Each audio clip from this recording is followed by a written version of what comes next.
Hello, beautiful souls. This is Michaela from Shine Your Light Brightly 1111. Welcome or welcome back, and welcome also to another episode of my series Spiritual Knowledge and Tools. Thank you so much for being here today.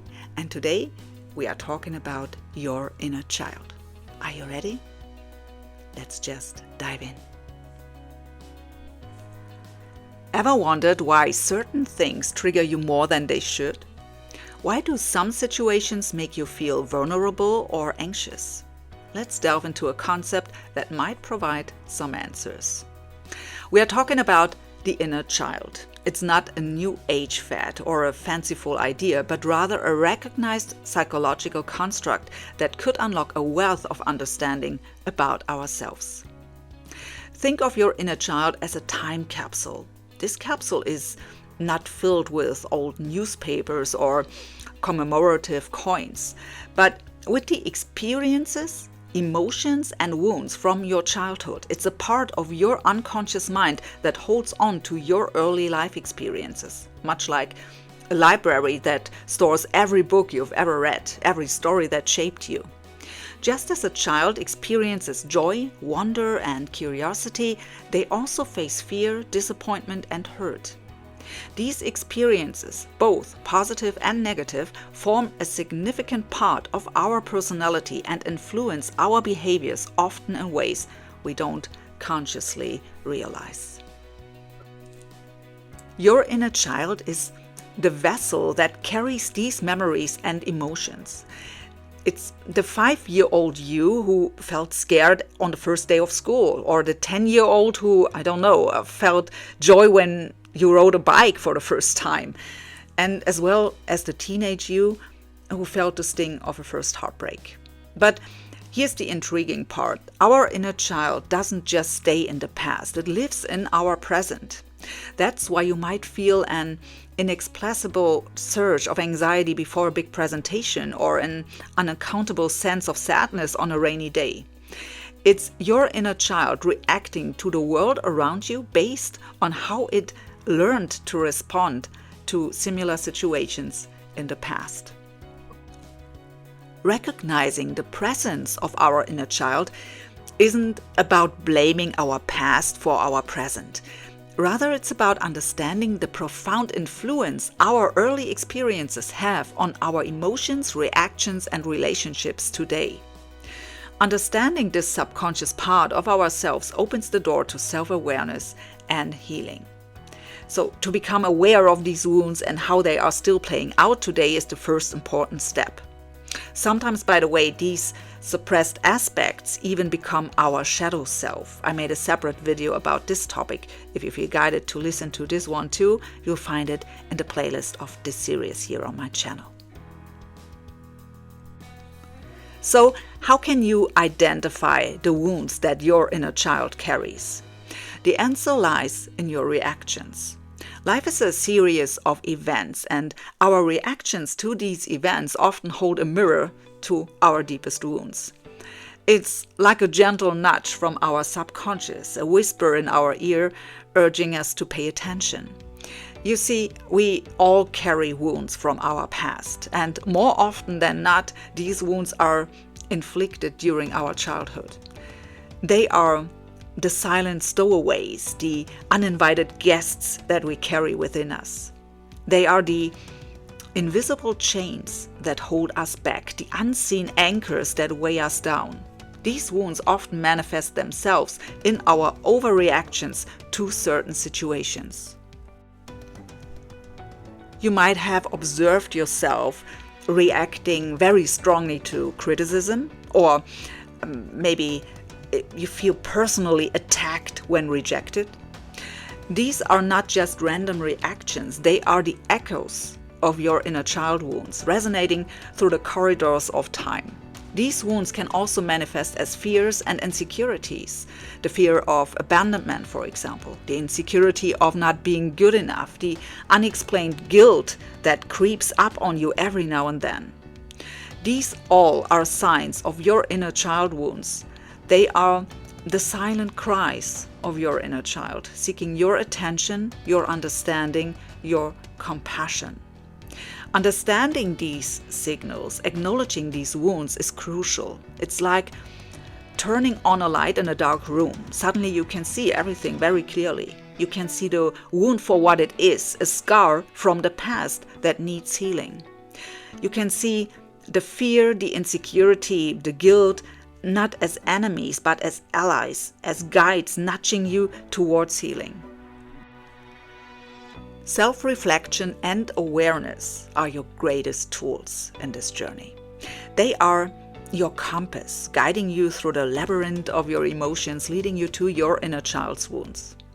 They help you understand your reactions, your fears, your insecurities. They help you connect the dots to trace back these wounds to their origin, their source. Remember, acknowledging these wounds is the first step towards healing them. Only when you understand the wound can you begin the process of healing. Only when you listen to your inner child can you help it heal. Only when you heal your inner child can you truly heal yourself. You might wonder, why does it matter? Why should I care about these old wounds? Well, the truth is, these wounds of our inner child, if left unaddressed, can have a profound impact on our adult lives. It's like carrying a heavy backpack. You may not notice it at first, but over time the weight begins to drag you down. Similarly, the wound of our inner child subtly influences our thoughts, feelings, and actions, often without us even realizing it. Think about your relationships. Do you find yourself reacting strongly to certain triggers? Perhaps you are overly sensitive to criticism, or you have a hard time trusting others? These reactions can stem from old wounds that haven't healed. They can make it difficult to form healthy, fulfilling relationships. And then there's decision making. Ever found yourself stuck in a pattern of making poor decisions or staying indecisive for a long time, but you can't really figure out why? It might be because the wounded inner child is steering the ship. It's trying to protect you based on past experiences, but its methods might not be helpful in the present. Then there is the overall mental health aspect. Unresolved inner child wounds can lead to anxiety, depression, low self-esteem, and lots of other mental health issues, even addictions. They can keep us stuck in a cycle of pain and self-sabotage, preventing us from achieving our full potential. But it's not just about these negative impacts. Healing these wounds can unlock a level of joy, creativity, and authenticity that you might not have thought possible. It can free you to live a more fulfilling, meaningful life. But the first step is understanding the impact these wounds have. It's recognizing that the past is still influencing the present, and it's knowing that healing is possible. Unhealed wounds can keep us stuck in the past, preventing us from living fully in the present, robs us of joy and being happy. Now that we understand the importance of healing these wounds, the question arises, how do we heal them? Just as every child is unique, so too is every inner child. The path to healing will look different for everyone. However, there are a few common strategies that can guide us on this journey. One of the most effective ways to begin healing the inner child is through therapy. A skilled therapist can guide you in exploring your childhood experiences, understanding your emotional patterns, and finding ways to heal. They can provide a safe space for your inner child to express feelings and experiences that may have been suppressed for years or even decades. Meditation is another powerful tool for inner child healing. By quieting the mind, we can create a space for our inner child to emerge. We can listen to its fears, its dreams, its joys, and its sorrows. Through this process, we can begin to understand the root of our patterns and start to shift them. Journaling, too, can be an effective way to connect with your inner child. Writing about your childhood experiences, your feelings, your thoughts can help you gain clarity and insight. It can also provide an outlet for emotions that you might not feel comfortable expressing in other ways. Self-care is an essential part of inner child healing. This can include anything that makes you feel nurtured and loved, from taking a warm bath to spending time in nature. By caring for ourselves, we are showing our inner child that it is worthy of love and care. It's important to remember that healing is a process, not an overnight event. It requires patience, compassion, and persistence. There will be times when the wounds seem too deep, the pain too great. But remember, every step you take towards healing is a step towards freedom. One of the most powerful things you can do in your healing journey is to forgive yourself. Forgiveness is not about forgetting or condoning hurtful behavior. It's about releasing the burden of resentment and guilt that we carry with us. By forgiving ourselves, we allow our inner child to let go of the pain and embrace the joy and love that it deserves. It's also crucial that you forgive yourself for acting on your inner child wounds as an adult, what might have created pain for yourself and/or others. And finally, remember to celebrate your progress. Every step you take towards healing your inner child is a victory. Celebrate your courage, your strength, and your resilience. You are doing important, life-changing work here. Healing your inner child is not about erasing your past, but about understanding and accepting it. It's about acknowledging the wounds, the pain, and the trauma, and choosing to heal.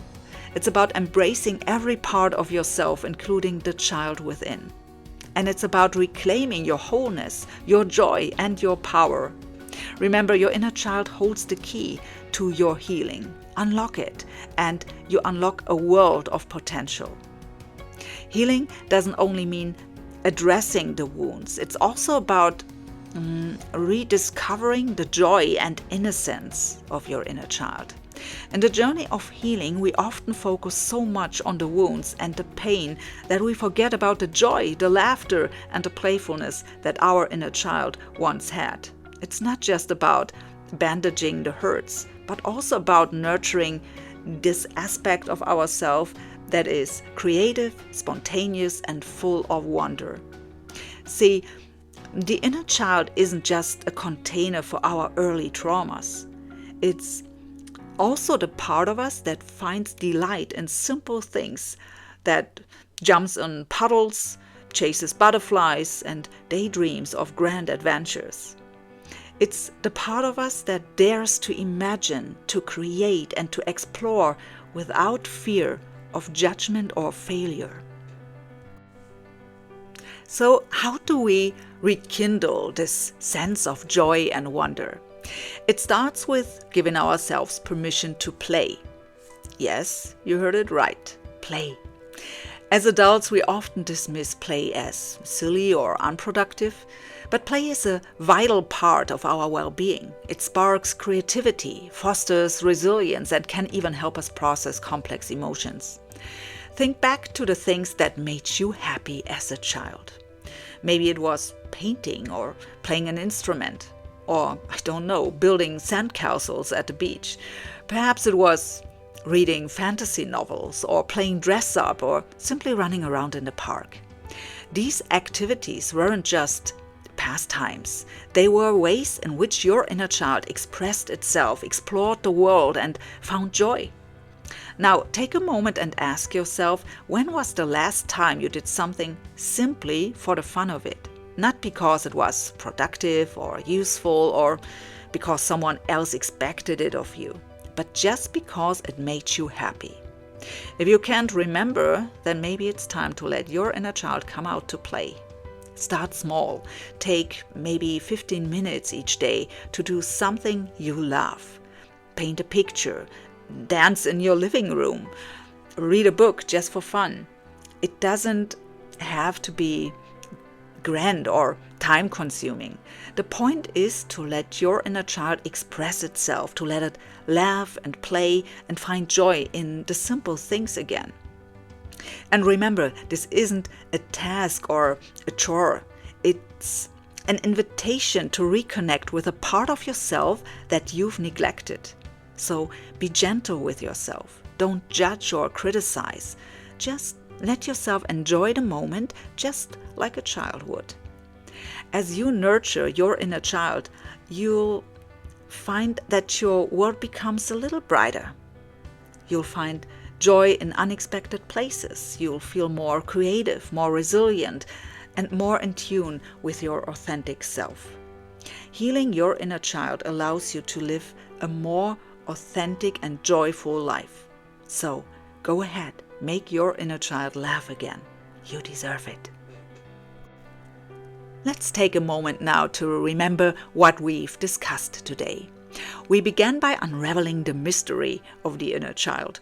This concept is not about a physical entity within us, but rather an emotional one. It's the part of us that holds on to our childhood experiences, emotions, and memories, both the joyous and the painful ones. Next, we delved into identifying the wounds of our inner child.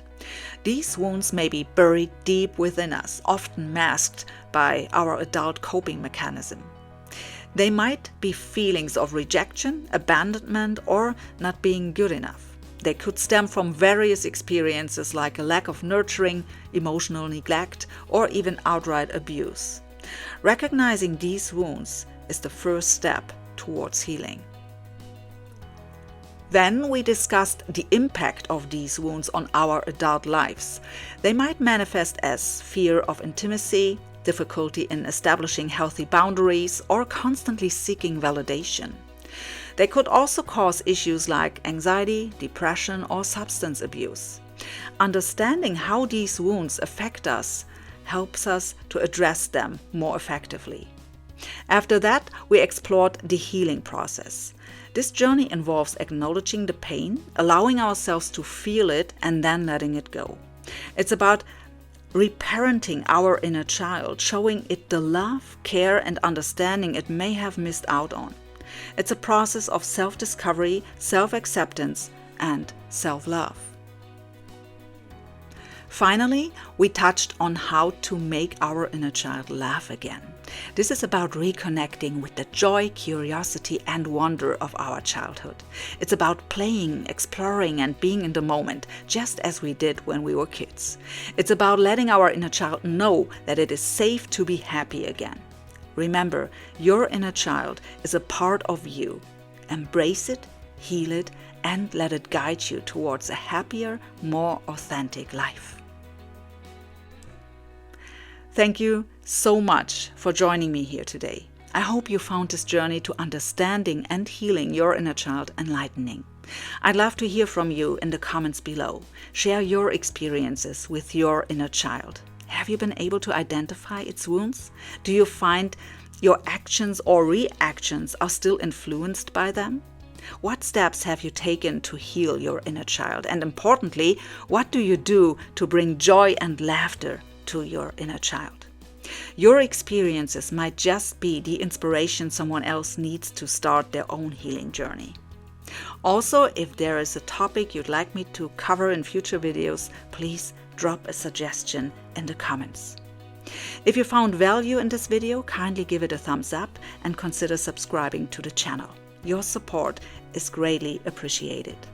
Until our next journey together, stay safe, keep growing, and embrace the laughter of your inner child. Bye for now.